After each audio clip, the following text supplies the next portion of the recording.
हिंदू वर्ग में एकता, समानता, अखंडता उस दिवस आ जाएगी जब जनरल SC ST OBC के लिए लड़ेगा और SC ST OBC जनरल के लिए लड़ेंगे। ये दोनों जिस दिन अपने हितों को भूलकर एक दूसरे के हित को सोचेंगे, एक दूसरे के हित को समझेंगे और एक दूसरे के हित की बात करेंगे और एक्चुअल में एक मानेंगे खुद को, एक्चुअल में एक मानेंगे खुद को, तब हिंदू एक होगा।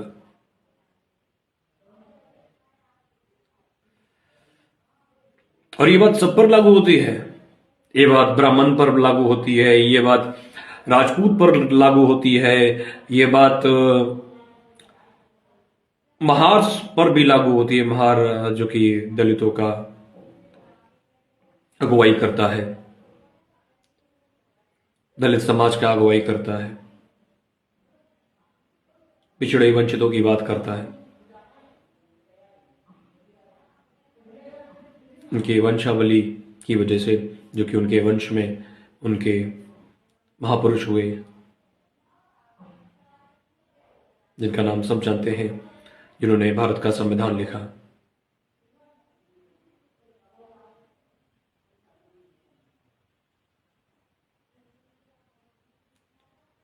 हम सब अखंड भारत की परिकल्पना करते हैं। हम सब कहते हैं कि हम हिंदू राष्ट्र बनाएंगे।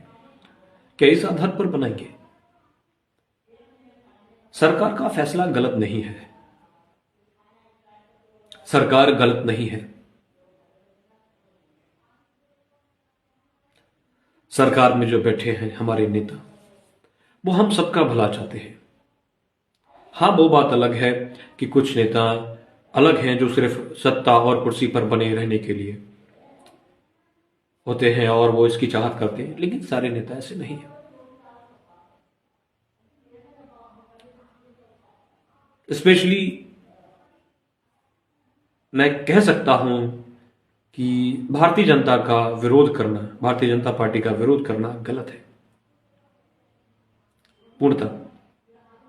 वो भी इस आधार पर कि उन्होंने SC ST OBC और हैंडीकैप और साथ ही साथ ऑल कैटेगरी वुमेन्स को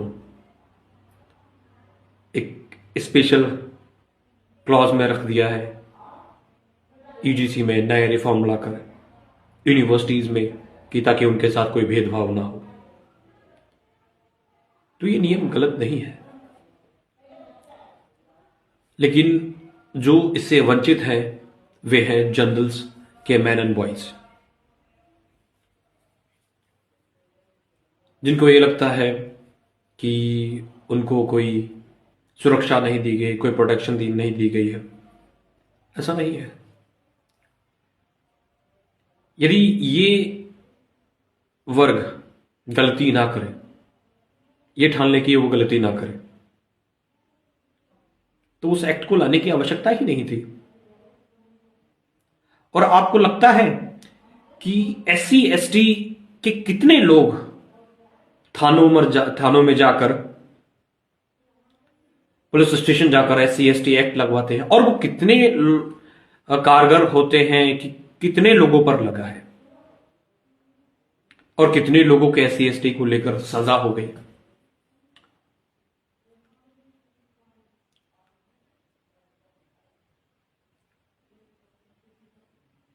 वे लोग कंप्लेंट करने नहीं जाते हैं SC ST की। हाँ, कुछ केसेस हुए हैं, मैं मानता हूं, लेकिन उसके बाद क्या होगा?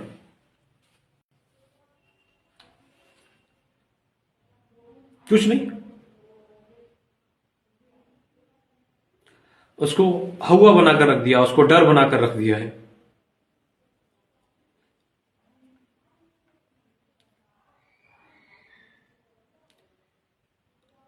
पता है, सरकार द्वारा बनाया हुआ कोई भी नियम कभी भी मुझे हानि नहीं पहुंचा सकता है। सरकार द्वारा बनाया हुआ कोई भी ऐसी चीज कभी भी मेरे विरोध में नहीं हो सकती है, क्योंकि मैं खुद में संचित हूं, मैं खुद में साकार हूं। मुझे खुद में पता है कि यदि मैं कोई गलती नहीं करूंगा तो मुझ पर कोई भी लॉ, कोई भी नेचुरल चीज मेरे विरोध में नहीं होगी।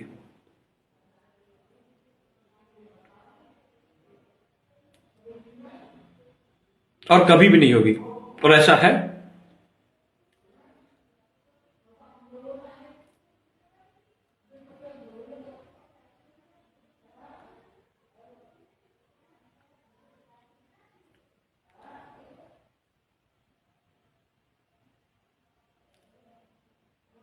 भेदभाव होता है।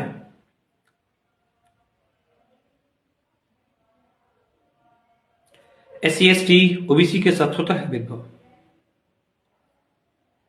और रही बात है कि जनरल के साथ भेदभाव होता है, तो होता है, लेकिन इसको मान्य नहीं करार दिया जा सकता है, जिसका कारण यह है कि जब तक ब्राह्मण, जब तक राजपूत अर्थात जनरल कास्ट के जो भी कैंडिडेट हैं वो खुद को ऊपर समझेंगे कि हम सर्वोच्च हैं, हम सबसे ऊपर हैं, तो जब आप सबसे ऊपर हैं तो आपके साथ भेदभाव कैसे हो सकता है?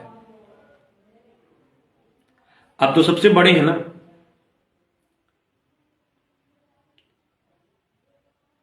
और जो महान लोग होते हैं वो विरोध बर्दाश्त करते हैं।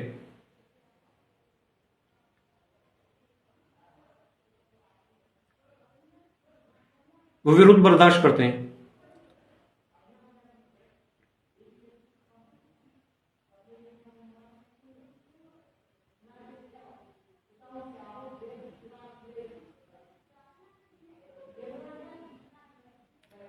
तो पहले तो मैं यही कहता हूं कि प्रवेश, चाहे विद्यालय की बात हो, चाहे तो किसी भी जॉब्स की बात हो, गवर्नमेंट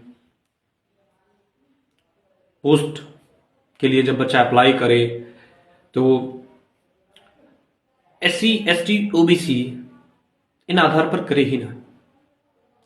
वे सारे बच्चे जनरल रिजर्वेशन UR के बेस पर, मेरिट के आधार पर, अपनी क्वालिफिकेशन, अपनी नॉलेज के आधार पर उस चीज में प्रवेश लें।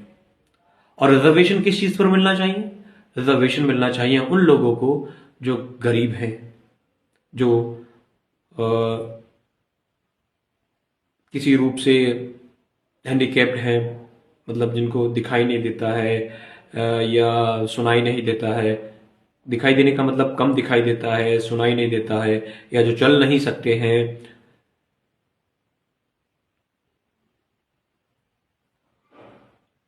बोल नहीं सकते हैं।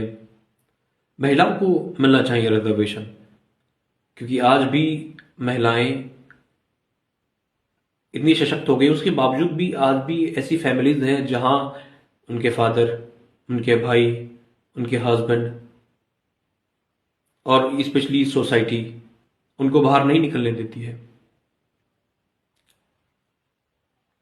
वो अच्छे कपड़े नहीं पहन सकती हैं, उनके कपड़ों पर जज किया जाता है उन्हें। वो किसी प्रोफेशन में जाना चाहें तो उस प्रोफेशन में लोग उनको नसीहत देने आते हैं, ज्ञान देने आते हैं, जबकि वो उनकी पर्सनल लाइफ है। और पर्सनल लाइफ पर बोलने का अधिकार पर्सनल लोगों को है, सोसाइटी को तो नहीं है फिलहाल। लेकिन यदि किसी के स्वप्न है, किसी का कोई ड्रीम है, किसी की कोई एम्बिशन है, तो उसको वो फुलफिल करने उसे दिया जाए। हम अपने अपनों को कभी नहीं रोकते हैं बढ़ने से, लेकिन हम ये भी सुनिश्चित करें कि हमारा अपना कभी किसी गड्ढे में तो नहीं जा रहा है, उसका भविष्य, उसका कैरियर स्पॉइल तो नहीं हो रहा है, कुछ ऐसी चीज तो नहीं हो रही है उनके साथ जिससे वो चीज बिगड़ रही हो, या फिर आने वाले समय में कोई समस्या पैदा हो हमारे अपनों के लिए। हमें ये सुनिश्चित करना चाहिए, लेकिन हमें हमारे अपनों को स्वतंत्र भी रखना चाहिए।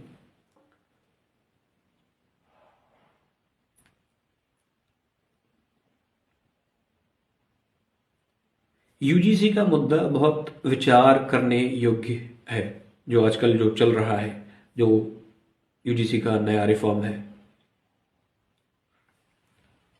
बहुत विचार करने योग्य बात है।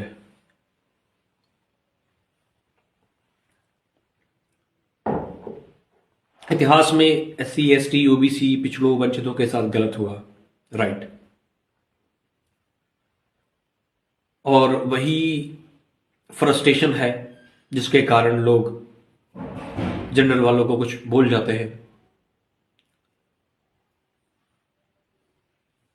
और जो कि गलत है। उन लोगों को भी समझना चाहिए, मजबूती से खड़ा रहना चाहिए अपने ही पक्ष में। यदि अधिकार की लड़ाई हो तो सम्मान के साथ हो। अधिकारों की लड़ाई सम्मान के साथ होती है। मैंने उनको भी गलत बोलते देखा है,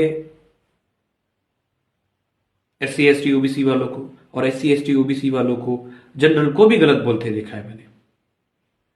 मैं भी एक छात्र रहा हूं यूनिवर्सिटीज में, मैंने भी पढ़ाई की है,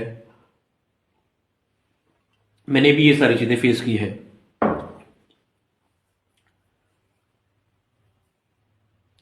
ये बात डिप्लोमेट तरीके से भी समझा जा सकता है, ये बात इमोशनल होकर भी समझा जा सकता है, और राजनीतिक रूप से भी समझा जा सकता है। इस मुद्दे को समझने के कई तरह के रास्ते हैं, इस चीज को समझा जा सकता है।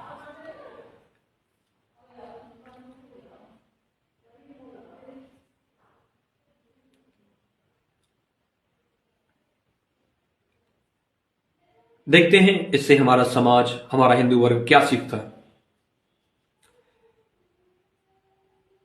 सरकार का जो फैसला है वो हम सबको मानना ही होगा अंततः आखिर में, लेकिन जनता इससे क्या सीखती है ये इंपॉर्टेंट है।